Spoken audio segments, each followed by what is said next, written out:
Hello, everyone, and welcome to Snap Take. It is time for our special Friday edition where we go over the top 10 decks in Marvel Snap. Today, we're actually going to go over 12 full decks because I want to make sure to give you a wide sampling of weekend mission decks that use both Captain Carter and Goliath, the new cards, and we've got 4 honorable mentions. We're going to kick it off with one of the 2 decks that I think is the absolute class of the meta. I think you have to be prepared to see Scream right now. This is the best win rate Scream deck. This is Fudge's list that is working really, really well. This is not the only Scream list. We'll look at an alternate version in a minute, but for the time being, this Scream does an amazing job at solving an awful lot of the meta.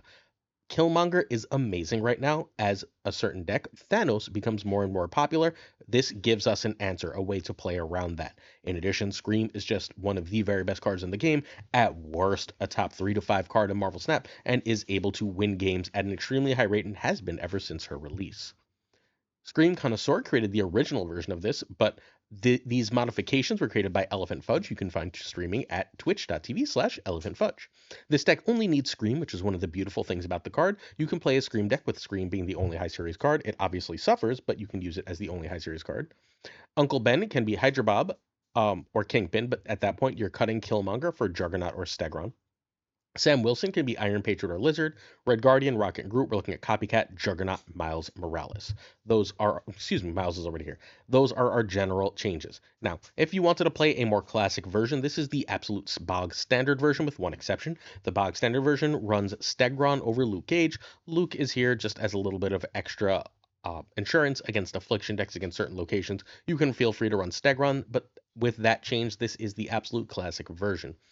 It's worth remembering that all of these decks play a sort of backup clog game plan in addition to putting up power. Stegron not being in certain versions does hurt that clog game plan because Stegron and Polaris, along with Rocket and Groot sort of directing things, are the key cards to that game plan, but it works out just fine either way.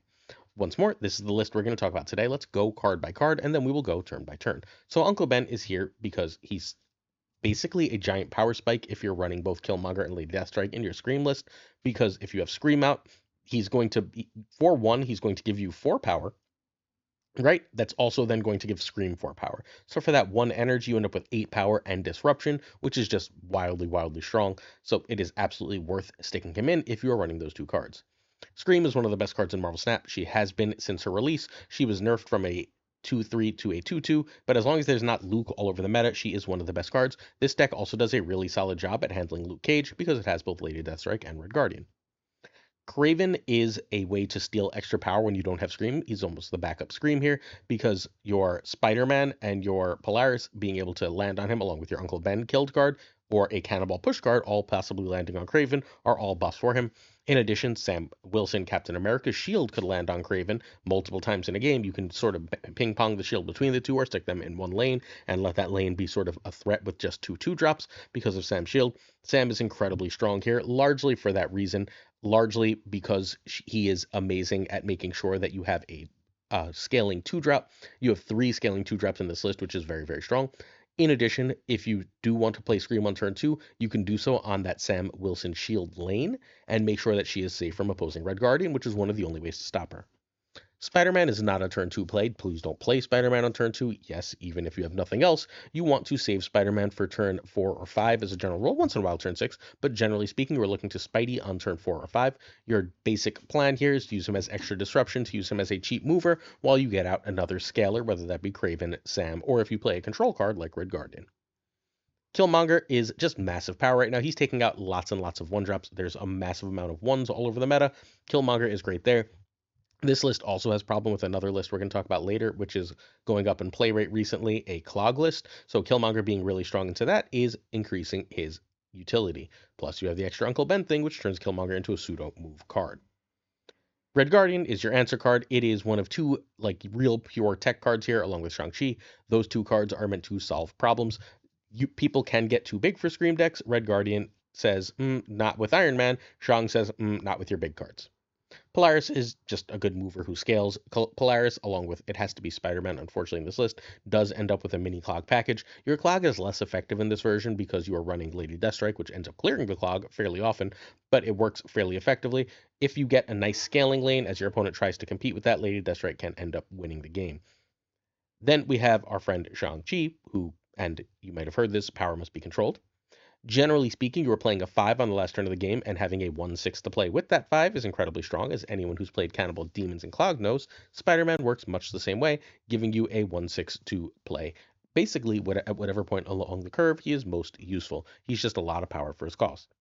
Lady Deathstrike kills Uncle Ben and kills opposing problem cards. There's enough in the meta right now that is just completely obnoxious. You might be seeing an awful lot of Blue Marvel, a lot of the new card, Captain Carter. If they haven't buffed any of these, you get Lady Deathstrike down. That's a snap condition, a way to win games of Snap. And then finally, of course, we have Cannonball, who is your game-winning closer. You can play Cannonball on 5. I almost never do. I try and save him for 6 to go over the top. So, turn 1, you want Uncle Ben. Turn 2, Scream, and Scream is basically your snap condition in this list. Outside of that will be a control play late, think Cannonball.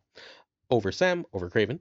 Turn 3, you want Polaris if you have Scream or Craven. If not, you're going to play another 2. Turn 4 is generally speaking a 2/2. That's kind of why you end up Polarising 3, but a 2/2 here is very good, and this is a really good Spidey turn. If you used Polaris on turn 3, or you ended up moving that shield, and you can play a 3, Polaris or Red Guardian, plus a 1, Spider-Man, Miles, please do so. Lady Deathstrike or 3, Red Guardian or Killmonger, plus 2 is perfectly fine here. So if you can get a Red Guardian and Spidey, that fundamentally ends up being very effective here. Sometimes you're going to be able to drop a Craven here, or even a Sam to get that shield to a key location. That's all totally fine plays. If you do Killmonger and a different 2, remember that Killmonger can be your move for the turn for Scream if you have Uncle Ben out. Turn 6 is generally speaking Cannonball Miles. Once in a while it'll be Lady Deathstrike, once in a while it'll be cheaper stuff, but that is the general gist of this. This is currently the highest win rate version of this list at High Infinite. I'm personally partial to running some extra Juggernaut in here. I think this list is absolutely incredible. I think Scream is absolutely incredible. Either version, any version, Scream is one of the absolute very best decks in Marvel Snap. It is tier 1.1. There's nothing that I think is clearly better than Scream. Hey, would you like to win a Captain Carter? We're giving away one in the comments to this video. All you have to do is sub, like, and then later this video, I'm going to ask you to leave a comment. When you leave that comment, as long as you're subbed, as long as you liked, someone in this video's comments will win a Captain Carter. The same is true of every video this week, so if you're new here, go back, watch, leave some comments, and you may be able to win a free card. Next up, we have Bullseye. This is the other 1.1 tier card. We've talked about this deck so much at this point that I don't want to overdo it. I'm going to take us through the play lines relatively quickly. Again, at this point, we should all know this list. It has changed one card since its inception. The day Bullseye came out, this deck was made by Alex Kochia, and he had Gambit in the Grandmaster spot. A couple days later, Grandmaster was put in, and now some people still don't run Grandmaster. I think they're wrong, because Grandmaster gives you a way to beat Mobius, but outside of that, this list is insanely good. It's insanely consistent. This is a tier 1.1 list that is going absolutely nowhere. You can find Alexander Kochia, one of the biggest Marvel Snap streamers, on youtube.com/Alexander Kochia. He does a top 10 list as well that I believe comes out tomorrow. His is purely data driven. I've got a lot of experience at the top of the Infinite leaderboard. I know all the top Infinite players, so I use that experience in order to form this list instead of just going by purely stats. This deck needs Bullseye, Daken, and Frigga. Those 3 are your required cards. Grandmaster can be Gambit or Moon Knight, and Meek or Scorn can be Khonshu. I know that's weird, but that's ended up being what KM Best innovated when he took this list and added Khonshu over Meek. Basically saying, okay, so I want Meek to be a scaler, but I should have enough scalers, so I have an extra endgame win condition if I can get Khonshu, right? Like if I discard accidentally my MODOK, but I haven't really discarded much else. If Khonshu brings back MODOK, I can now trigger Bullseye, have shenanigans. Or I can just play a couple 5s to 12s at the end of the game and see if that like mini Doctor Doom is able to win me games. It's a really cool innovation. I personally still think the Meek version is better, but if you have Khonshu and want to play it, this is a very good way. Quick card by card. Meek, along with Morbius and Collector, are your scalers. Your job is fundamentally to, with these cards, what you're trying to do is you get them down, you get Bullseye down, you play, hopefully you can discard Swarm before this, right? If you can discard Swarm with either Blade or Colleen, it is better. So you have 2 Swarms. You then play MODOK. Now you have 4 Swarms and an otherwise empty hand, and then you play Bullseye, and now your cards scale up to crazy heights, and you're able to win the game. That is the main strategy of this deck. When that happens, it is almost unbeatable. It puts up so many points, it feels like nothing can compete. There is a so that is the point of Meek, along with Morbius and Collector. When you hit that play line, that power goes crazy. Scorn is sort of your mid-range playline. Sometimes you just need something to discard early. It's going to scale up your Collector, Morbius, and Meek, and then give you a little bit extra power. That sort of mid-rangey power can be very strong, especially if it ends up hitting Daken, who gets doubled when his shard is discarded.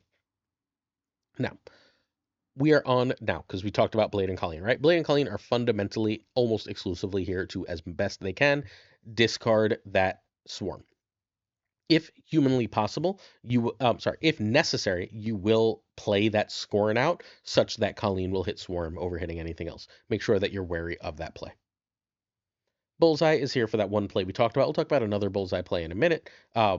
Actually, excuse me. Swarm is here to be discarded multiple times because he makes extras, right? His making extra copies of himself to be discarded over and over again is what scales this list up to crazy heights. Now, Bullseye we talked about with one play pattern. We'll talk about the second, but first we have to talk about Dakin and Grandmaster. So Dakin, Grandmaster, and Frigga create an extra play pattern here. So what you want to do is you want to play Dakin in either the left or the right. Then the next turn, you want to play Frigga. Cool? If you can play Bullseye on turn 5, then you play Bullseye on turn 5. If not, you are going to play the second Dakin and Grandmaster one of the Dakins to the center. So far, so good. So now you have 2 Dakins on the board and 3 shards in hand. At that point, you either Modok on turn 6 if you did this on turn 5, or if you played Bullseye on turn 5, you can do the Dakin Grandmaster play on turn 6, and then you trigger Bullseye. In either case, the Dakins go 8, 16, 32 power. 32 power is enough to win most lanes of Marvel Snap, thus you win. That is the Dakin into Frigga, into Dakin Grandmaster, and then you either get a Bullseye, sneak a Bullseye or Modok in there. And that discard gives you 2 32 power lanes plus whatever else you're able to play. Frigga has other extra uses here. She's perfectly fine to trigger Bullseye. Triggering Bullseye is a very, very strong play. In so far as if you have 2 Bullseyes, A, giving -4 to everything is very strong, but B, that double discard is very strong for cards like Morbius, cards like Collector, and Meek. Again, we're talking about largely discarding Scorn over and over again, although at this point, we can discard Meek pretty damn well too. And then Modok is your second discarder. Modok and Bullseye basically being 2 big discards is what makes this deck really, really sing. All right, so Abra won a tournament with this, the most recent major tournament Marvel Snap outside of our Snap Judgments League, which finished, but that list needs another few days before we share it. Abra won the second most recent major Marvel Snap tournament with this, and a bunch of top 10 players are on it.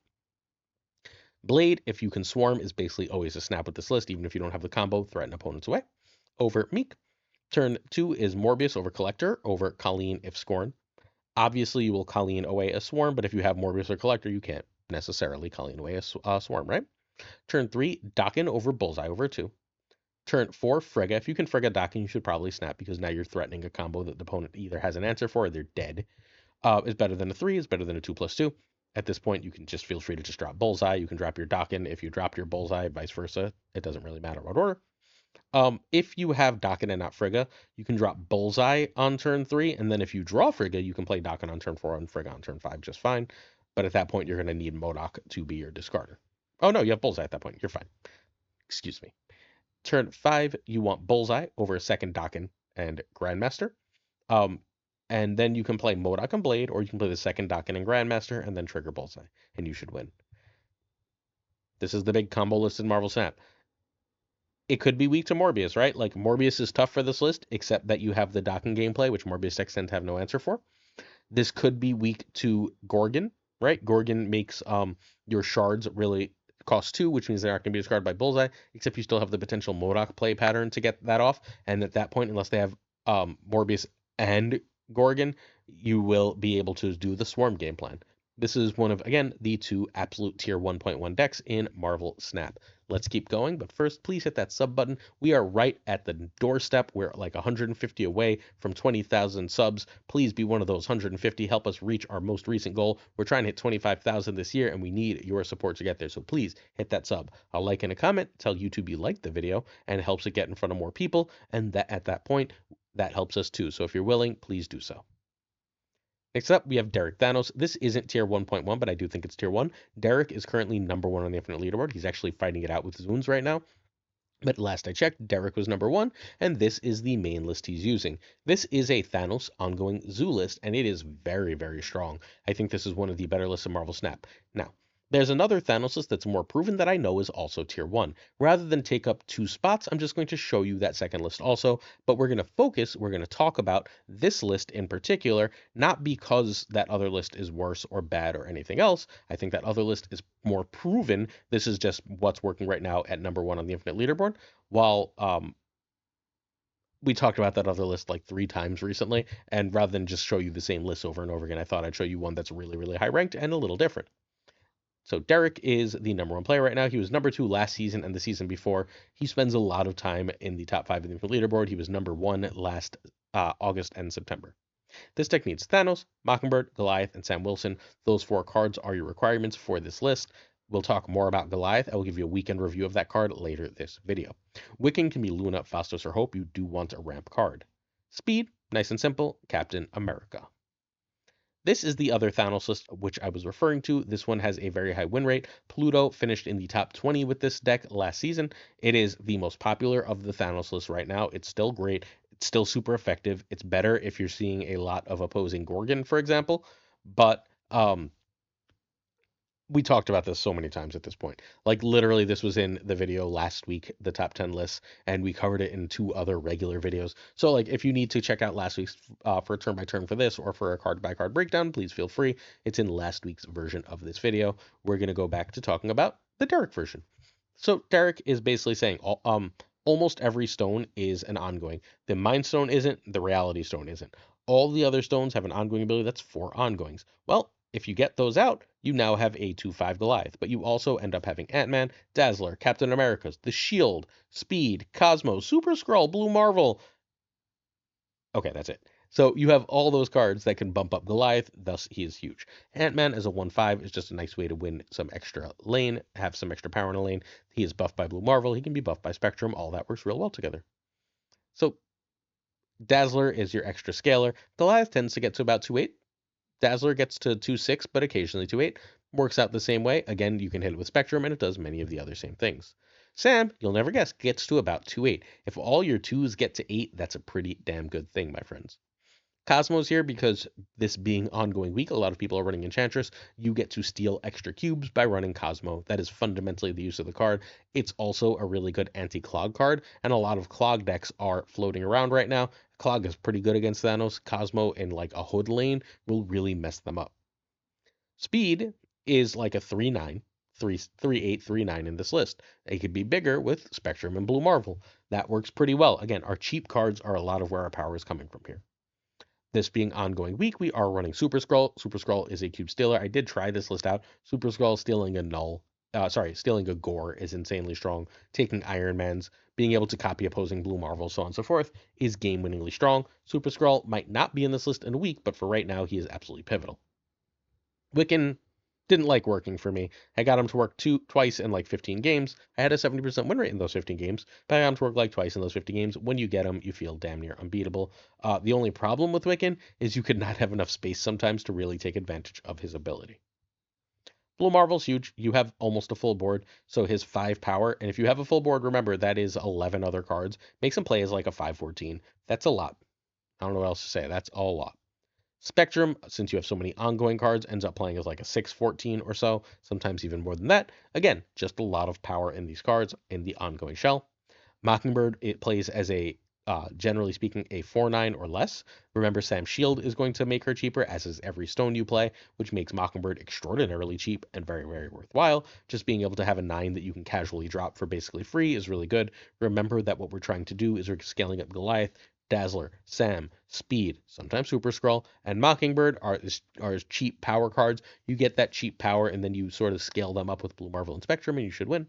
Meanwhile, Thanos is just really strong. He's very often a 5/9 that can't be destroyed, and that is one of the stronger cards in the game. Rank 1 right now. Turn 1, you want a Stone Draw over Ant-Man.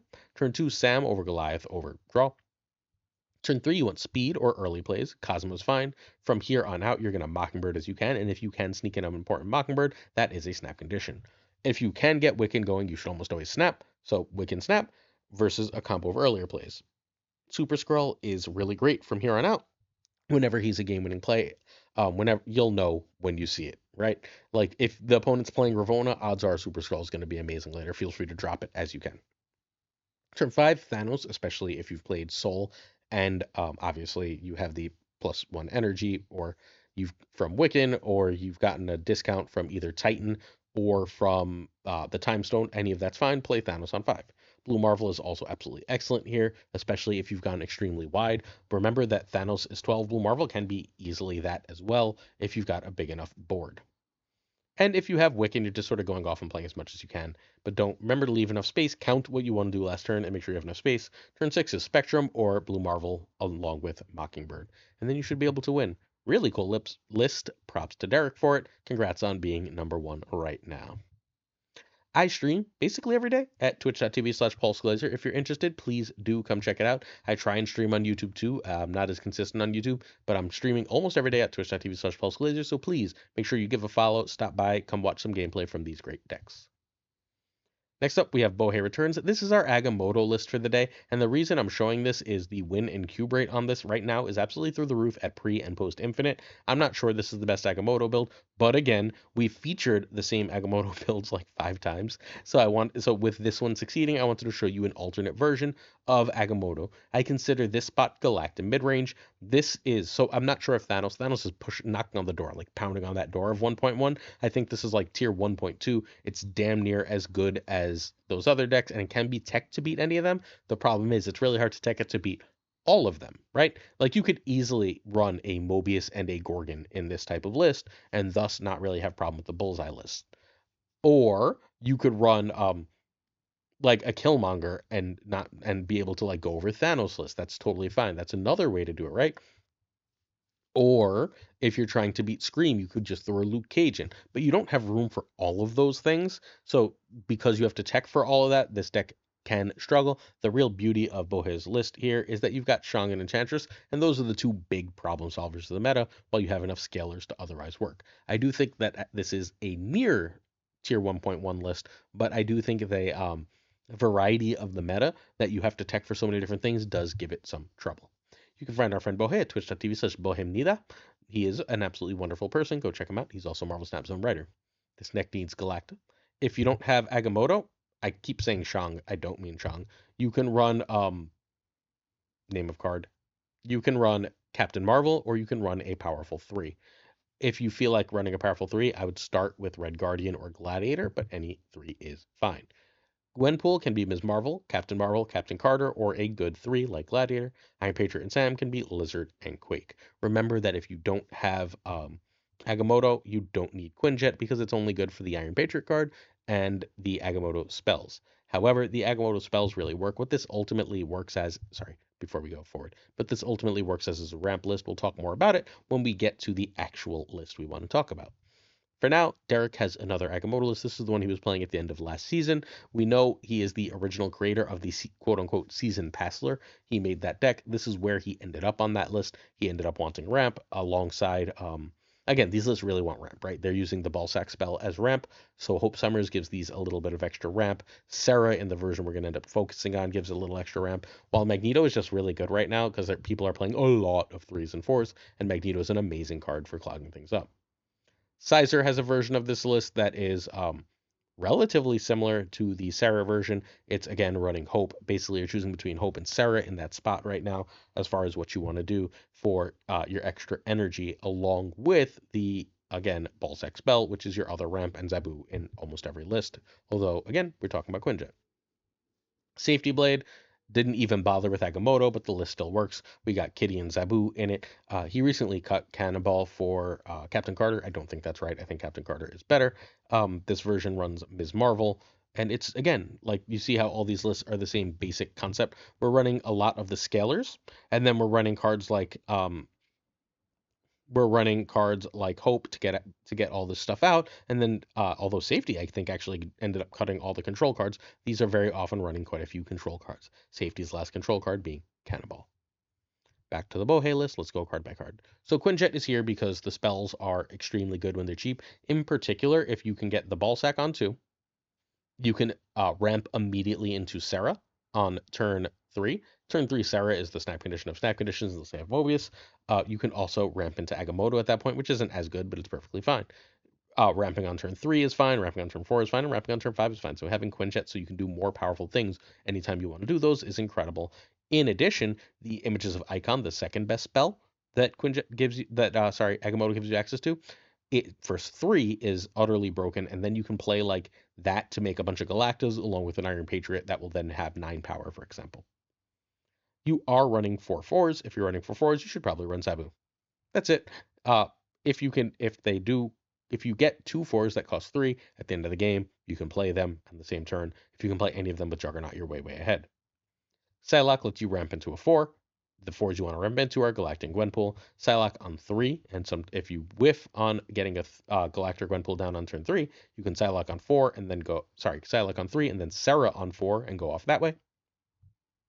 Iron Patriot's here because Iron Patriot's great. It's extra Quinjet value. It gives you a use case for things you can do if you don't see your early plays. You play Iron Patriot and you can, if you got Zabu, you can win that lane with like a Gwenpool or a Galacta, or you can Juggernaut off to basically guarantee it. Any of that works fine. Sam is a 2/8. Stop me if you heard. His shield also makes his amazing Images of Icon target. Juggernaut's a lane winner. He either gets you the Iron Patriot or he wins you a lane at the end. Power must be controlled.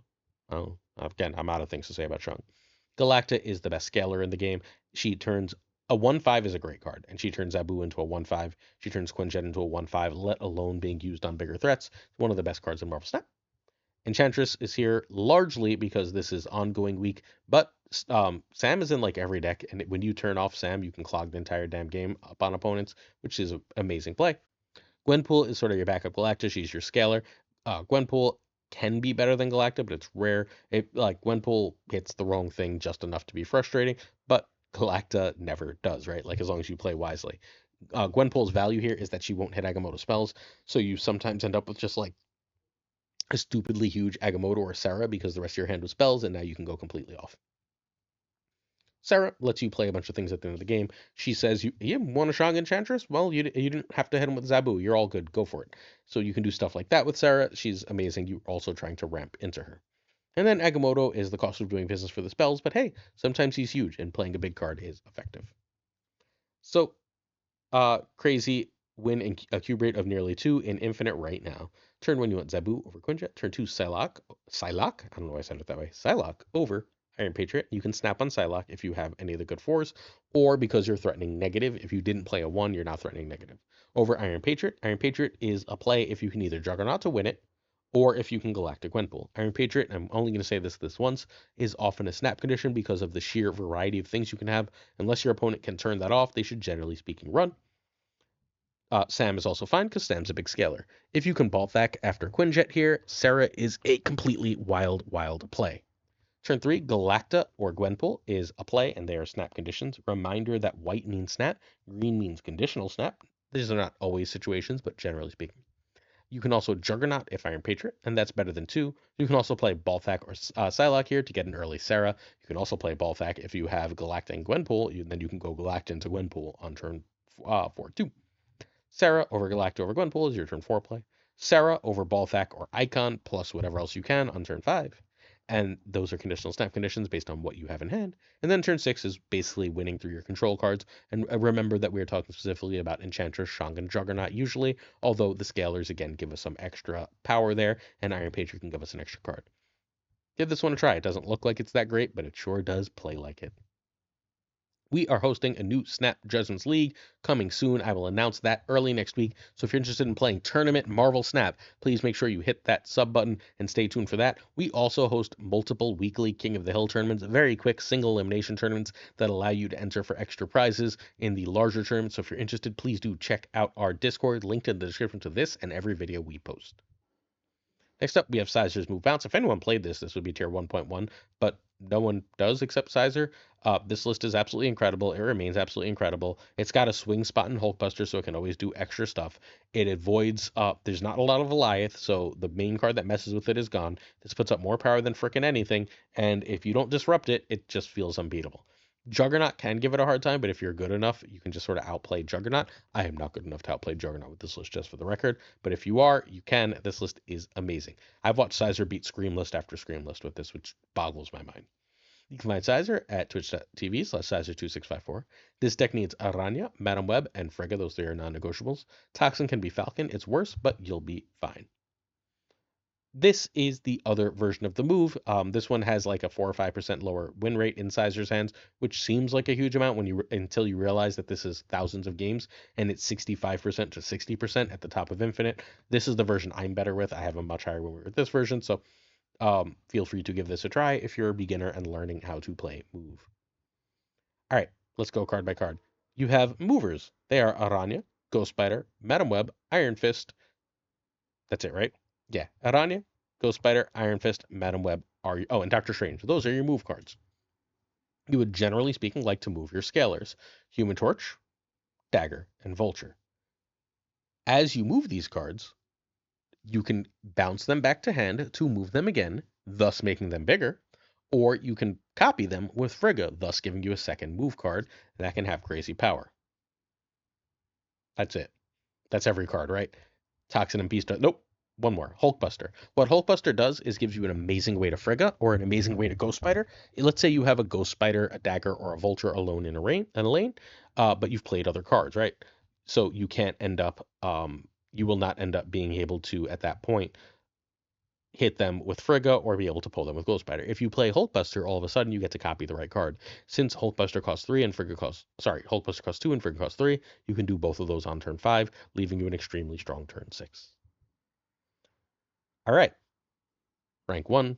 Once again, last season, we're going to go over all the top decks of last season in a video relatively soon. I get all of the top 10 decks. I have 10 of the top 11 players' decks from last season. I cannot figure out who that one extra player is, but I have 10 of the top 11 players' decks, and we will go over that, I believe, on Sunday or Monday's video. So make sure you stay tuned to that if you want to see the guaranteed proven top decks.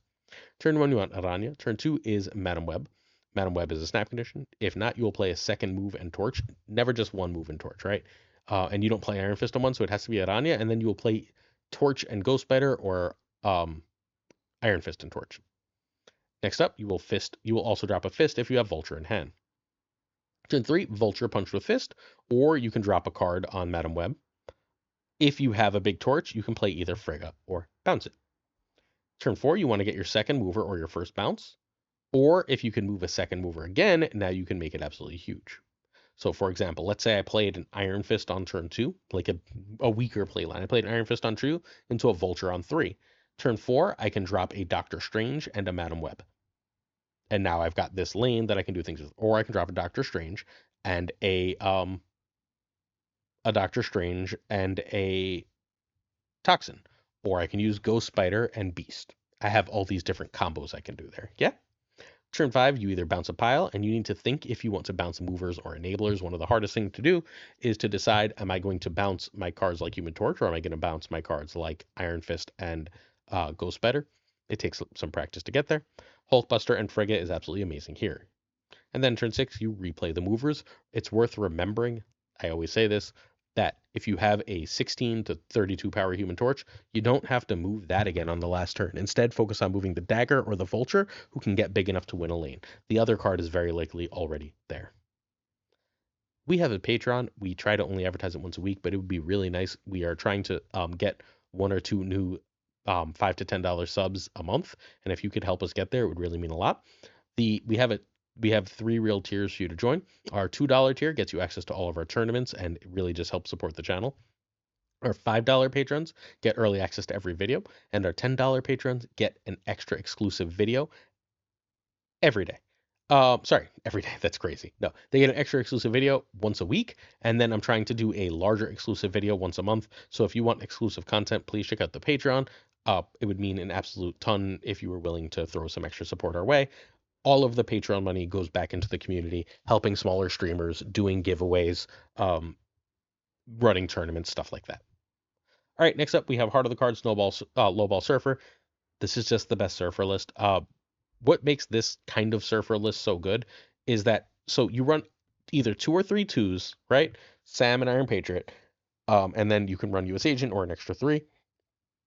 And then on top of that, you run whatever control cards your meta wants. So if you're struggling with the Bullseye list, US Agent becomes I lost the name of this card now. Gorgon. And then you run Mobius, so you have some decent play into that matchup, right? Juggernaut also gives you decent play into that matchup. Red Guardian also gives you decent play. If you're worried about Scream, like everyone's playing Scream, then you can cut like a copycat for a Luke Cage and just go about attacking it that way. This list is brilliant at making sure it has a way to beat everything. And because unless you drop like an early Brood, there's very little way to know that this is a Scream Surfer deck. So if your opponent goes Sam Wilson into Rocket and Groot into Galacta, What's telling you they're a Surfer deck to that point? What's telling you that they have this big endgame power spike of Brood and stuff, right? Nothing, unless the Makari jumped out. So that kind of play is extremely, extremely useful, and thus this is a giant cube stealer. This is the last of the tier 1.1. I am 100% sure that this deck is legit lists. There's still 7 more lists to talk about here, but they're slightly lower tier or still have a little bit more to be proven before they get this high. Creator of this list is Heart of the Cards. You can actually find it twitch.tv/Heart of the Cards. When I made this slide, he wasn't streaming, but he is now. He'll be on the podcast soon. He was in the top 10 last season with this Surfer list, and it's definitely worth checking him out. This deck only really needs Galacta. US Agent, Iron Patriot, and Sam can be Forge, Mirage, or whatever 3-drop you want. Rocket and Groot, Makari and Copycat can be Hope Summers, Luna, Absorbman, Cosmo, Negasonic, so on. And Red Guardian can be Rogue. If you need another Surfer, our friend Splat came up with this awesome, awesome Surfer list. We wrote an article on Marvel Snap Zone with this Surfer. If you're interested in checking that article out, there's also a Season Pass giveaway announced on that one, if you're so inclined to check it out. So Splat Surfer is just another really high win rate Surfer. This is one of the highest win rate decks at Infinite right now. So if you're interested in trying it, go give it some go. I think that this list is absolutely sick and worth playing. It's not, however, nearly as proven, which is why we are going to focus. Ooh, this is another unproven cool one. This is our friend Cougars. This is a Bullseye Surfer. Remember that Dokken gameplay pattern we discussed earlier? Well, you can do that with this list. You also don't necessarily need the Grandmaster, because if you go Galacta, you end up with enough energy to do just silly, silly combos earlier, right? You can go Galacta into Dokken, right? Into sorry, if you go with, where is it? Luna Snow or Hope into Galacta into Dokken, now you can go Frigga and then still play other threes. And that Galacta hitting that Dokken now makes it big enough that just 2 triggers are going to make it 14, then 28, which is, again, usually enough to win a lane, especially in a Surfer deck. And now you have enough energy to do a ton of things. If you didn't get out Bullseye at that point, you don't even have to stress it. You can play Bullseye with Frigga there, right? But you can also just, you have so much energy, play the damn shards and killmonger them and be totally fine. Chef's kiss to this one. This is one of the best lists as well, but it is not popular enough to really make this top 10 list. It's another one I wanted to shout out, though. And then we're back to the Heart of the Cards. So Iron Patriot and Sam Wilson are here because they're 2 of the 5 to 10 best cards in the game. I'm sure Sam is. I think Iron Patriot's probably closer to 5 now than 1, but these are 2 of the best cards in the game, and they help disguise what your deck is doing. Iron Patriot obviously gives you an extra powerful play. US Agent is how you stop opponent powerful stuff. Is Iron Man really bothering you? Are you sick of losing to, I mean, no one is yet, but like, are you sick of Captain Carter? US Agent says, hey, don't worry about it. Captain Carter being 0 power and giving 0 power to the back lane is hilarious, though. Brood is amazing, in particular after a Galacta. That is a 15 power lane. It's a 12 power with Surfer. It's incredible. That's 21 if you can get them both together. It tends to be held in case you draw Galacta, which is great. Juggernaut tends to be a last turn play. It will win you games by being played on the last turn and moving opponent stuff. It's also great with Iron Patriot. Again, we're running several of the best cards in the game here, right? Iron Patriot, Sam Wilson, Juggernaut. The next card I want to talk about was one of the best in the game, Red Guardian, which is the catch-all of control cards. It can stop anything from a Galacta that they were foolish enough to leave alone, to an Iron Man, to a Bullseye, so on, and thus win games that way, which is also fairly often a snap condition. One more of the best cards in the game before we move a little backwards. Rocket and Groot is one of the best cards in that it ends up playing for like a 3/9 in power almost every game, while it can move and give you some access to extra locations. Mobius, and Mobius is a great answer and counter card. That is fundamentally what this card does. It says, no, no, you can't, to opponents that would otherwise be able to overrun you and do too many things. You get to play unfair. They don't, thanks to Mobius. Makari's free power. It tends to be, given surfers in the list, a free 6 power. Free 4 is plenty, but free 6 is insane. Copycat is your opponent's best card, and then Galacta is your scaler along with Silver Surfer. Those 2 are, like, Galacta, even though you play her in the mid game, is your end game power along with Surfer. You do almost always need one of those 2 cards, though, to win. Not always, thanks to Iron Patriot and Sam, but fairly often you're going to. This is right now the highest ranked Surfer in the game, even though the other 2 are doing really, really well too. Generally, you want Nova, turn 2 US Agent. So did I just write Agent only? You can play whatever 2-drop you want on turn 2. I would actually play Sam over US Agent, excuse me. This is the wrong turn by turn. This is the wrong list. Let's go through this again. Sorry. I have so many surfer lists.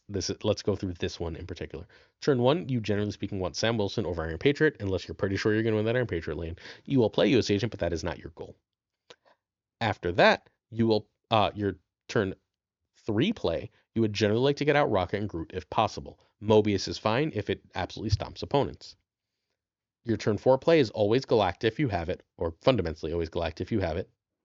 Turn five, you would like to get out a good 3-drop. This is a good Brood turn. This is a good Mobius turn. And then you play your second two, whether that be Iron Patriot, Sam, US Agent. Last turn, you were playing Surfer along with either Juggernaut or Brood or one of your control cards. And you should be able to win at that point because you have now scaled up uncontrollably. Your snap conditions are basically getting Galacta or being able to hit the right thing with Iron Patriot, US Agent, or Mobius/Red Guardian. If you can get a control card going, you should snap. If you cannot lose with Juggernaut, you should snap. And if you just get Galacta and have the right cards in hand, that's a snap. Next up, season pass question. What's the best deck I missed? I'm talking about 12 decks today, and then I've got 4 more honorable mentions. Which of these did I not talk about? Don't forget the honorable mentions at the end of this video. Next up, we have Crazy's Khonshu. This is the standard ass discard list that works just fine. This is a tier down from the previous list, I think, but it is still very, very strong and can beat any of them. This one doesn't especially have huge weaknesses. There's nothing that you can do. Like Red Guardian can annoy this list, right? Red Guardian hitting Dracula or Morbius can beat you if you're not expecting it, but this puts up enough power that it could just beat anything. It's a competitor with anything, but it is fairly high rolly. The creator of this list is Crazy, who you can find at twitch.tv/crazyam. You do need Proxima for this list. The other card replacements are in these lists. This is a version I played from our friend Unfit Parrot, who you can check out on YouTube. He has a video with this list. I'm personally really fond of Malekith with Khonshu, but the list is different enough that this is just giving you another option.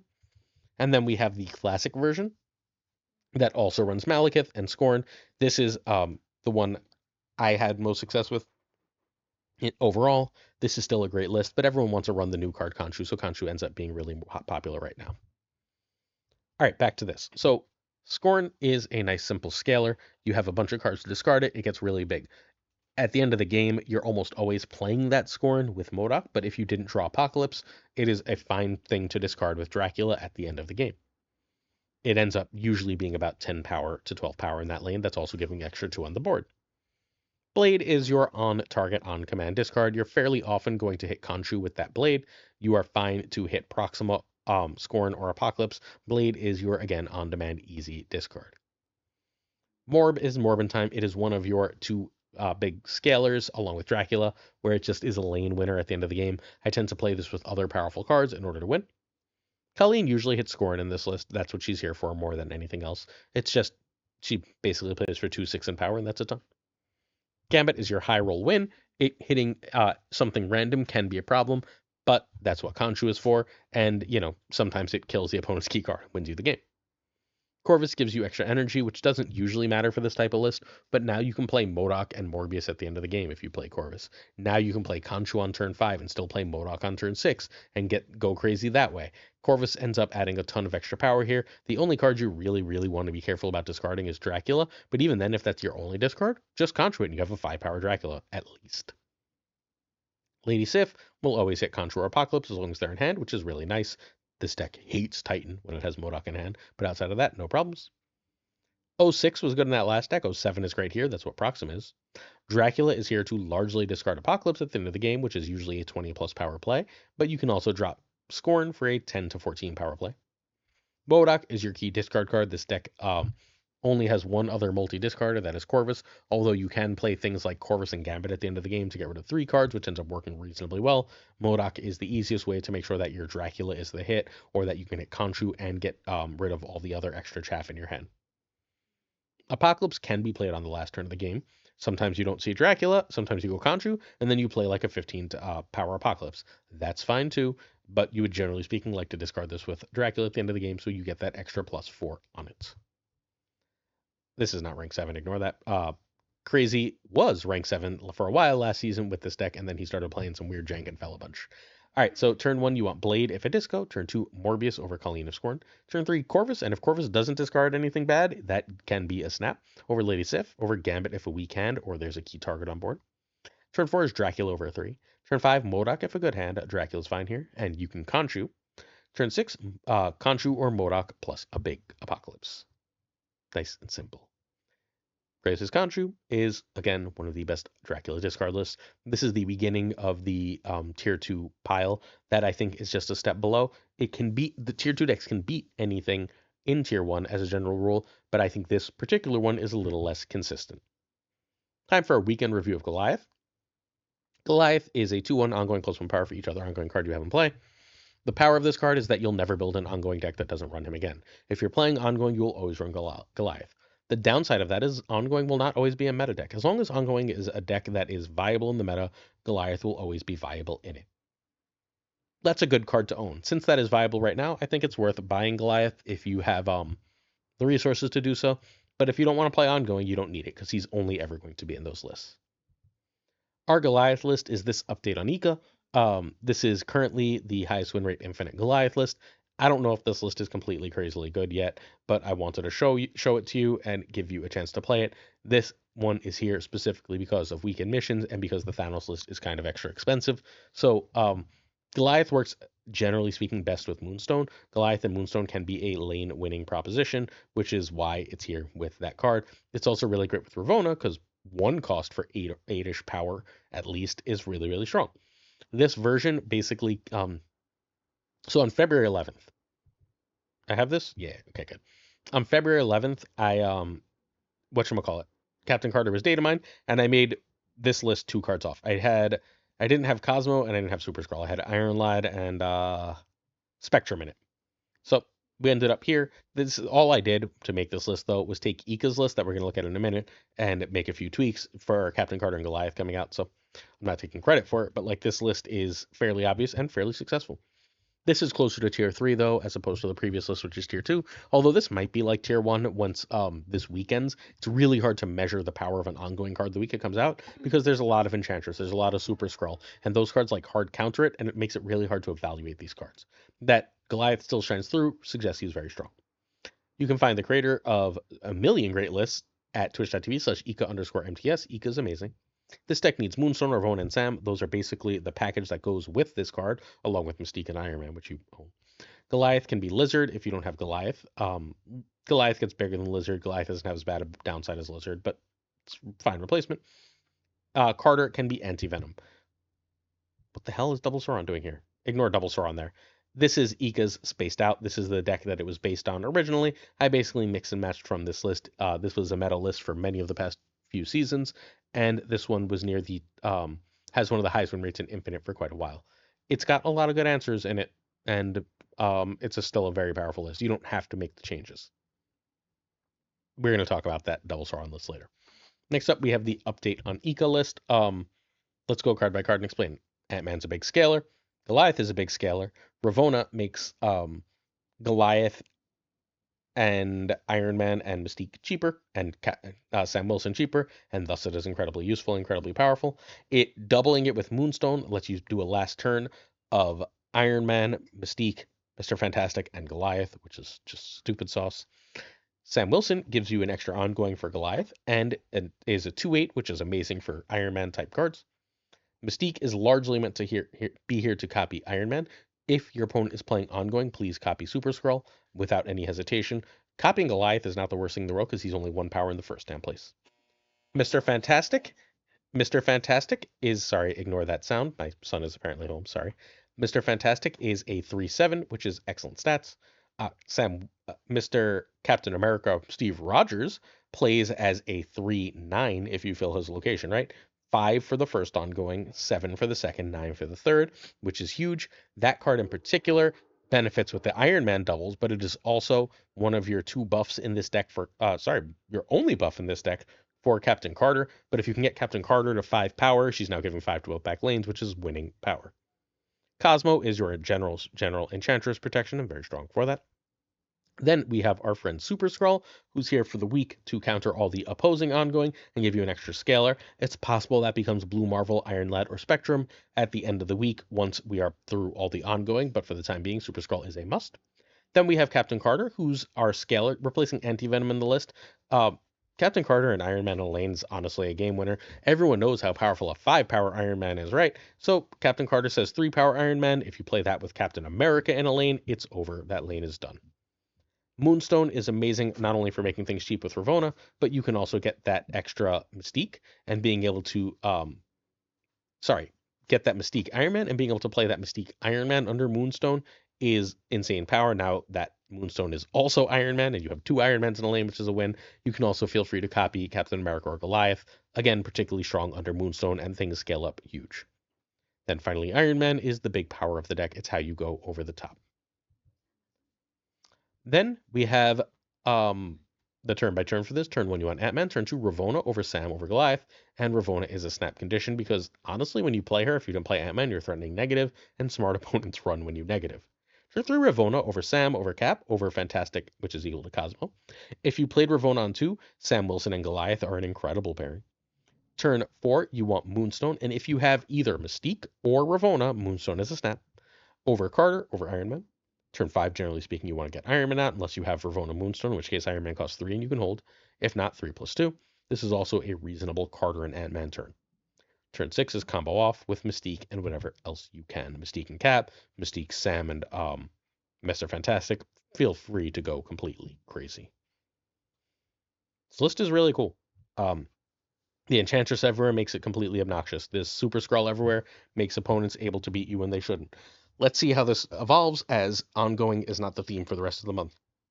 But for right now, I think that this list is very good, if a tier below, thanks to the direct answers. But hey, we got to do weekend missions if we get Goliath, right? Did you know I write an article every day on Marvel Snap Zone? If you don't, now you do. We do a deck of the day. Written version of this article will be up there on Snap Zone around, usually speaking, 11 a.m. Eastern. So if you're interested, please do check that out. Yesterday's article, the Captain Carter We Were Wrong article, has a season pass giveaway in it. Now, Double Sauron. Told you we'd get to it. This doesn't have an alternate version. This Double Sauron list is incredibly strong. It can compete with absolutely anything. Occasionally locations will beat it, and occasionally like it will have a terrible draw, but when it puts up power, it puts up so much power that it absolutely just robs cubes from opponents. This list is all about just stealing power, and Sauron is incredible at allowing you to do so. If you have Sauron, you can have last turns that do things like, oh, Ebony Maw, Starbrand, She-Hulk, She-Hulk. Yeah, you put up ungodly power, and you're skipping with Sunspot. This list is phenomenal. Zenade and Tetatonics made this. You need Starbrand and Black Swan to play it. Black Swan, by the way, is in a bundle in the shop, which isn't great value, but it is a Series 5 card for $25, so it's reasonable. Hydra Bob can be Wasp, and people always ask me why Wasp in this type of list. When you Moon Girl, you want to make sure that you have the right cards in hand. You want to make sure that you're doubling cards and you're not like filling your hand if possible. Wasp being able to be played at any point allows you to do that. Luna can be Hope or Fastos. Luna is significantly better than those, but it's fine. Hope is a good replacement. Fastos is a replacement you can do if you must. All right, so Sunspot is here because you often skip turn 5. You also often skip turn 5 with 6 energy, which immediately makes Sunspot a 1/7. 1/7s are great. 0 is incredible because you don't always see Sauron. If you don't see Sauron, you can 0 Maul or you can 0 Starbrand. Either one of those are great. Having a 10 with no downside is great, and a 1/3 is perfectly reasonable stats. Hydrob is just good stats. Titania is here to be played last at the end of the game. The other way you can play Titania is you can 0 Titania if you're going to play Sauron, or if you have played Sauron, because Titania is the only card with any real downside at that point. Ebony Maw is only ever played with 0 in this list. I mean, I guess there's certain locations, right? But generally speaking, Ebony Maw is only played with 0 or after a Sauron. That's perfectly fine. 1/7 is so good, especially if you Moon Girl it, it's worth it. Sauron's here for a grand total of 2 cards, but those 2 cards are game winners. They're 2 of the strongest cards in the game when hit by Sauron. Ebony Maw and Starbrand are incredible. Then we have the great Black Swan. Black Swan is here to basically say at the end of the game, especially if I've doubled them, I can play 0 Hydra Bob, Titania, Ebony Maw, or combinations thereof for free, which means even if I played a card on turn 5, I can play all those cards and a She-Hulk, all those cards and a Starbrand, all those cards and a Shang, as the case may be. Luna gives you the extra energy to make She-Hulk free, which is huge on the last turn of the game. Free She-Hulk or 2 free She-Hulks is amazing. It also lets you play Starbrand and Shang at the end, which is great. You do usually lose Prio because you're not really playing much early, and Luna is also just a nice 6 power. Starbrand, again, is largely played with Zero or Sauron, but you will just play Starbrand to win a lane, especially if you have a throw lane. If you have a throw lane, he's still a 3/6, which is good stats. Shang-Chi says, oh my god, I don't want to have to try and deal with that lane. Bye. And then turns it off at the end of the game. You, again, are almost always losing prio. You can try Enchantress if you're worried about the ongoing meta. Moon Girl is to double all the ones, to double the She-Hulk, to double the Starbrand. A second Strong doesn't do anything for you. And then Luna and Black Swan give you the energy to do everything you want with them. Mobius can shut this list off if it's relying on She-Hulk, but there are games where you're just gonna go like a bunch of ones and Starbrand, like 3 ones and Starbrand at the end of the game is a perfectly fine play. If you can go Ebony Maw, Titania, and Starbrand, that's still a ton of power. And then She-Hulk is amazing and usually a 0/10 or a 1/10, and that's a ton of power. All right, so turn by turn. This one ended up not rank 3. This one ends up rank 11 last season and is absolutely great. Turn 1, you want Sunspot over Bob. Turn 2, Sauron over Swan over Zero Maw, and Sauron is a snap here. Turn 3, you want Sauron over Luna over Starbrand. Turn 4, Moon Girl, and this is your last Swan chance. Swan is not nearly as important unless you have double Starbrand, because then you can just play some ones, play free Hulks, and end up play ones free Hulks and then still play one Starbrand. If you have 2 Starbrands, though, you are going to need that Swan. And that's better than earlier plays. Turn 5, passive She-Hulk, Moon Girl if not. And then turn 6, She-Hulks, free ones, Starbrands, sometimes Shangs win. This is a Cube Thief, one of the best decks around. But more than 2 or 3 people have to play it before I'm ready to put it in tier 1. And because only one tech card shuts this down, where it does take multiple tech cards to shut almost everything else down, right? This ends up a tier below for the time being. I'd like to see some gameplay from these lists tonight, late at night. Check out the stream team member, Tucker, the Pirate King, Johnny Nine Toes, will be streaming between 10 and 11 p.m. Eastern. Go watch them. Next up, Sauron 10 power. No one knows who made this one, so I showed Den's version. Den has this on the Marvel Snap Zone tier list right now. This is the, for these old Surtur Scar lovers, it is now Sauron Scar is the base of the deck. You don't actually need Surtur at all, but this is putting up a ton of power and a ton of points. Some people are running Shuri in it. Like, there's a million different things in that Surtur spot in this list, but it is very strong, very consistent, and getting more popular. With ongoing everywhere, that this naturally wants Enchantress is a huge boon to it. I think this list is really great right now. I don't like it. I'm not, and you might know this about me, I'm not the biggest played big dumb cards fan in the world without any combos or anything, but this one is very good, and if this gets a larger sample, I can easily see this vaulting into tier 1. Right now I have it as a tier 2 list with the discard with the previous list. So you need Scar and Starbrand for this list, unsurprisingly.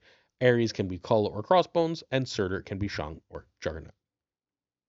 So, Zabu is here because you're running, stop me if you've heard this, 3/4s. If you can get Ares or Typhoid Mary down on turn 3, that's really good for you.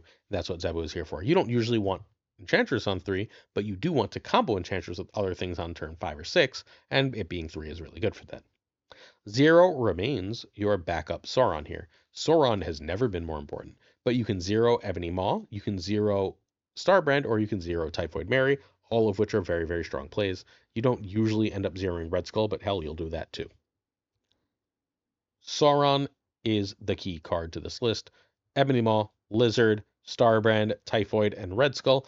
5 cards that tend to be like between 4 and 8 power each that you're getting back from him makes Sauron a massively huge play. Lizard can be played with Enchantress or be played in a location you know your opponent can't fill late in the game, or after Sauron to be a natural 2/6, which is just big stats. Surtur is not especially important here. It's just like sometimes you're going to go Surtur into Ares into Red Skull, and you might as well. You've now just played a 3/9. That's still pretty damn good stats, even if it doesn't make your Scar cheaper. Starbrand is much better for this list than Surtur. Starbrand is 3/10 of insane stats. He's wildly, wildly good. Remember that there should almost always be a throw lane in a deck like this. So even on the downside, he's being played as a 3/7, I believe it is, not a 3, not a 3 like 4 or whatever nonsense he becomes. Yeah, 3/7, not 3/4. Ares, because your deck is huge, is almost always a 4/12. It's a lot of stats. You play it happily. It's hit by Zepu. Enchantress will turn off not Ebony Maw, unless you get a ton of energy right away, but we'll pop Lizard's power back up. We'll turn off Starbrand and Typhoid Mary and Red Skull's negatives, which is huge, while also being able to be used to stop opponent nonsense. Typhoid Mary is a 4/10. Again, big stats, easy to control with 0 Sauron Enchantress. Red Skull is a 5/14, easy to control with 0 Typhoid Enchantress. And then Scar is basically always a 3 or 1/12. If he is a 3 or 1/12, you can play him with cards like Lizard. You can play him at the end of the game with cards like Ebony Maw, like Enchantress. Hell, you can just end up playing him and Red Skull at the end of the game and winning that way. You can play him on turn 5 if you don't have Red Skull. This deck puts out points. Turn 1, you want Zabu, who can be a snap condition if everything's in your deck. Turn 2, Sauron, for the love of God, snap. That's better than Zabu, which is better than 0 Maw, or 0 for Starbrand, which is better than Lizard. Turn 3, you want Sauron and a 1. Is better than Starbrand, Ares, or Surtur. One of the beautiful things about playing Lizard early, by the way, is opponents will fill lanes there, and if they have ongoings just naturally end up there. When you Enchantress that later, you not only turn off their ongoings, you pop Lizard's power back. Sauron is still, again, so important you'll play it on turn 3 over Starbrand. Ares, if you can, is fine here, and then all that's better than Surtur. Surtur is, again, just an extra card. Surtur might just want to be Juggernaut here at the end of the day. Turn 4, Ares can be Ares or Mary are the play. Turn 5, Red Skull or Scar, and then turn 6, Scar and Enchantress, Scar and a bunch of combo of stuff. Big, dumb, idiots, back. Welcome to the Dinosaur Island, baby. The Sauron change has brought this deck back. Enjoy. Time for a Season Pass review of Captain Carter. This is the weakest Season Pass since Symbiote Spider-Man. I do think it's better than Symbiote Spider-Man, though. It is being overlooked because I think on day 1 we started playing it in a lot of mediocre shells, and everyone was running Enchantress and Super Skrull or Rogue or whatever. Now, without as much of that, I do think that in power scaling decks, we're thinking Galactus-style decks, this is a very good card. It's also brought Doom 2099 back. Doom 2099 is a good and real deck as well, thanks to the presence of Captain Carter. So if you are interested in that, please do play this very list. This list we're going to talk about. But for the time being, I think Captain Carter is a good card that's worth owning. That's going to improve in time. This is Captain Latveria, Captain being America, Carter. So, and Latveria being the Dooms. So this list is very strong. This is an iteration upon the list I made when Spectrum was first changed to a 6/7 and Sam Wilson was coming out, and we've just continued to iterate on this list since. It has been basically the highest win rate version of Doom 2099 forever. Outside of, like, I guess when the Scream and when the Surtur list existed, those were better for a while. But, like, generally speaking, this is the best pure Doom shell. It is very strong. You want to do one of two things with this list. You want to either get out Doom early, which is insanely strong, or you want to use Sam and Captain America to scale upwards and then use them plus Doom and Spectrum to win the game. Either of those is fine. Creative this you can find at twitch.tv/PulseGlazer. Please do go check them out. This deck names Doom 2099, Sam, Carter, and Goliath. I don't think that this list has quite enough power without Carter anymore.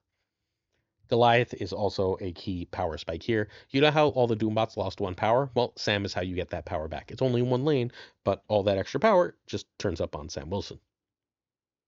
Card by card. Ant-Man is a 1/5 that you can scale up in like 3 different ways in this. You play it behind a Captain Carter, you're turning it into a 1/8.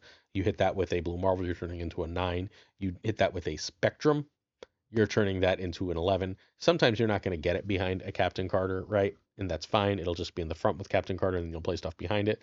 But still, it's too much stats in too cheap a body not to run. Zabu is here largely for Doom, who you want to get out early, but getting out Captain Carter early is perfectly fine. You don't always have a ton to do on 3, and that ends up fine. Goliath is a ton of stats here. If you play Doom on 4, you get at least 3 Doombots most of the time. That alone makes Goliath a 3/4 with Sam Wilson's shield on the board. Now Goliath is a 2/5. It's already ahead of rate for a 2, and that's before you play any of the other obvious ongoing cards in the list. Psylocke, like, it does the same thing as Zabu here. It gets you that Doom and Captain Carter early. You can play Super Skrull early, but you better know what your opponent is. If your opponent's a negative, though, for example, Super Skrull can be a game winner. Sam Wilson is a 2/8, and the extra ongoing body not only helps you direct your Doombots, but gives you more power on Goliath. Captain America is buffable by Sam's shield, and again, we're looking to give power to Doombots, which he does. He also gives power to Captain Carter, which makes her a lane-winning threat. Super Skrull is here for the week, at least because being able to go tall and turn off other opponents' stuff is great as people test Captain Carter. But our own Super Skrull here, Captain Carter isn't beat by her opponent's Super Skrulls necessarily, right? Because they're running Super Skrull and all they're getting largely is a bunch of Doombots, and who cares? Our Captain Carter is great. We have to buff it. We have Captain America and Blue Marvel and Spectrum, all of which make this card a real threat to win a lane, basically. Not all by itself, right? Because it's only buffing things, but it makes little cards a real threat. You can even throw like a Psylocke behind it and watch it be like a 7-8 power card. Doom 2099 is in fact Doom 2099, as my mother tries to call me. So my wife will take care of that. Sorry about that. So Doom 29 is Doom 29. He is the purpose of the deck. He is our main plan. Our backup plan is the Captain stuff. Blue Marvel gives the Doombots back their power while also buffing Captain Carter relevantly. A lot of people are running Iron Man in this spot, but Iron Man in this spot defeats the purpose for me because that gives Super Skrull a way to attack me that I don't really want to. Last turn, you're choosing between Doom and Spectrum. Doom is obviously great if you have Doombots, but sometimes you're either tight space or you've played so many other ongoing cards, you're Doom on 4 games, where Spectrum will give you more of a power buff. Count as best you can in order to make sure that you're doing that the right way. So this is the best Doom 2099 deck and the best Carter deck by the stats. Turn 1, you want Zabu over Ant-Man. Turn 2, Psylocke for Doom 2099, although you will go Sam into Cap over that fairly often, over Goliath. If you know what your opponent's playing at this point, feel free to go Psylocke for Doom 2099. Feel free to go Psylocke for Doom 2099 and Snap if you're sure they can't go over you. Turn 3, Doom 2099. If you can get that on turn 3, you should probably Snap here. You're going to run sometimes, but you'll win far more games than you lose in that manner. Cap, Sam, and Carter are all fine here. Turn 4, Doom 2099. It's now a potential Snap. You have to, again, know something of power output over Carter, over Super Skrull. Super Skrull is a card you play when you think it's going to win you the game. Otherwise, it sits in hand. Turn 5, Carter is still great here because Doom 2099, unless you played it on 3, doesn't fill the board. And then you can play Skull or Blue Marvel. If you don't have space for Carter to do anything, feel free to just drop Blue Marvel. It's always more power at that point. Turn 6 is Doom or Spectrum. Count and make sure your opponent can't go over the top of you. The end. Enjoy. This list is still really, really good and it's worth playing. Hey, my wife has a website. It's called The Crystal Bee. You should check out The Crystal Bee 21 over on Instagram, where my wife sells a bunch of handmade jewelry. She's got amazing tiaras. Please do go check it out. I think you'll be really happy you did. Our last deck for the day is Arishem Thanos. This is a list that Honifer finished in the top 10 with last season, and people have sort of forgotten about this, but this is basically Arishem control. What this is using Thanos for is to say, I want to draw all the control pieces, because if I hit the right control pieces, I can win any matchup. Lady Deathstrike says no to Bullseye on turn 4, for example, right?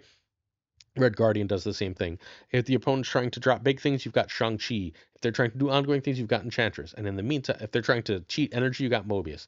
And in the meantime, you've got Galacta and Mockingbird and Thanos himself as just these very powerful cards that are very hard for the opponent to deal with and interact with. The creator of this list is Honifer. This deck needs Arishem, Thanos, and Galacta. Mockingbird can be She-Hulk only in Arishem list because if you end up passing turn 2 in a Arishem list, you can play She-Hulk on turn 3. Legion can be Claw or Vision. Legion is your big scam card. It wins games from locations from nowhere. Red Guardian can be Rogue, and Sam and Iron Patriot can be Cable, Quinjet, Loki, Mirage, Valentina. Basically any of the good early plays that really benefit from the extra energy you get later. Iron Patriot is here because when you can go 2 into 4, you usually end up winning that Iron Patriot lane, which gives you an amazingly powerful card, and you have extra energy to play it. Sam is here because he's a 2/8, and he also makes Mockingbird 1 cheaper. Mobius turns off cards. Mobius, control card. Red Guardian, control card. Shang-Chi, control card. Enchantress, control card. Those are your big control cards. Lady Deathstrike is fundamentally for this list a control card too, although she also operates as a power card to sort of like get you out of like if you have a Galacta and your opponent's like competing with a bunch of smaller stuff, you can Lady Deathstrike and put yourself out of reach. Then we have Galacta, who's your big power scaler here. She allows you to have enough power to really compete on the board by turning a lot of those extra control cards into real threats. Legion gives you control over locations. It's your location that wins for the opponent. Turn it off. Is there a limbo? Get extra cubes, so on and so forth. Mockingbird is basically always a 3/9 or less in this list. That's insane stats. Thanos is usually around a 5/12, and sometimes he can't be destroyed, which is, again, about as good as you get. And then Arishem is Arishem. You would like extra energy, and so you suck it up and deal with extra cards.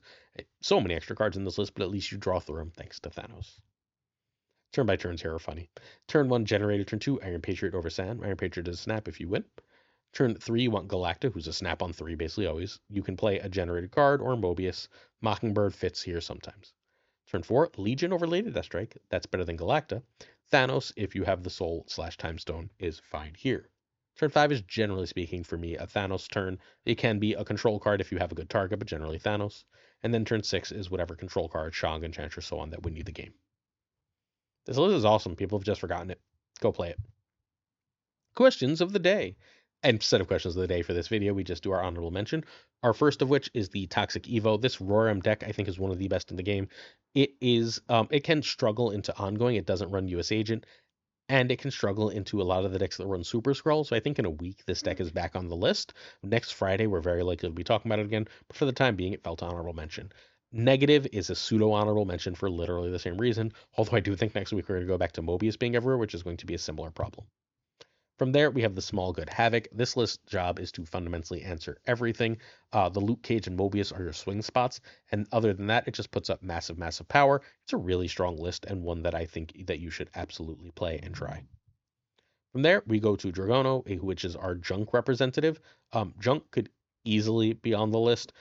I think Junk struggles reasonably often with Scream because it also runs Cannonball, and with Bullseye because it doesn't give a shit about your silly clog. It just goes over the top. So like outside of that, I think that's great. I think this is the best version of the list right now, as far as what you should be playing if you're trying to play clog. But yeah, clog is still very good. I could easily see this making the top 10. It's about as good as what we have on there as the like second tier of stuff.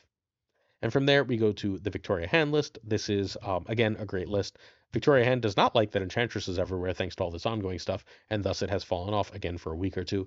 It's going to find its way back. Just wait for it. But this is a really cool splat version of the Victoria Hand list. That's it.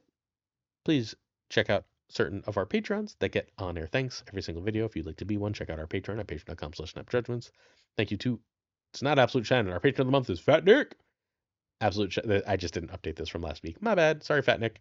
Thank you to Fat Nick, and of course, Absolute Shannon for last month. Abigail Keeson, Matt Burnett, Irregardless, LAB, Inc., I'm Frostman, Hotan Avidate, Thinking Poker, Prime Ryan, Ryan Burke, Ryan Wood, Caretaker Query, Rude, Kazushi, Archangel 3K, Black Dahlia, Perforce, The Goat Seeker, Hallowed, Nightmare, Only Fox, Synth, we did Fat Nick, Dirty Casual, Mr. Kerfuffle, Cables, Ginger Prime, Philip Rakovich, Hey Racco, Pain in My Butt, Haplo, Kenny Loggins of the Danger Zone, The Bizza, Black Jeebus, 23, XOC and Skippy G, Rhyming Friends, Jessica Gamble's Up Jess, Mr. Slushdeath, The King of Bros, Great Kazoo, Werewolf, Kevsudo, Ludicrous, Clam, Colonel Forbin, Blicks to Click, Bricks to click even, Rob Silverman, M. Holland, David G. Wingfield, Stephen, Brian Kaufman, Justin H. Martin, Jason B., Mr. Craig Sterry, Matt V., Ren Wrench, Corman, John Q., Jim McHugh, Q. Town, You Stout, 8th Sage, 1 Big Man, Look Man 4 Reels, Cactus Jack, BG, Quinn Pro Joe, Snap, Decision Joe, Mods Supreme Models, Green Goblin, Unibot, Flan, 56, Lee, Fuzzy Not, Spectrum Mix, Hoot, Aku, it's Ocularis, Matt H, DJ, Mikey IJ, Snow Frickin' Flex, Nick the Greek Geek, Zodrex, the King of Canada, 10 Man, Falcon, Falthorn, Newman, Jonesy, Two Ties, the Great Lordez, the Pirate King, Tucker, and of course, Gunny T, where the T stands for.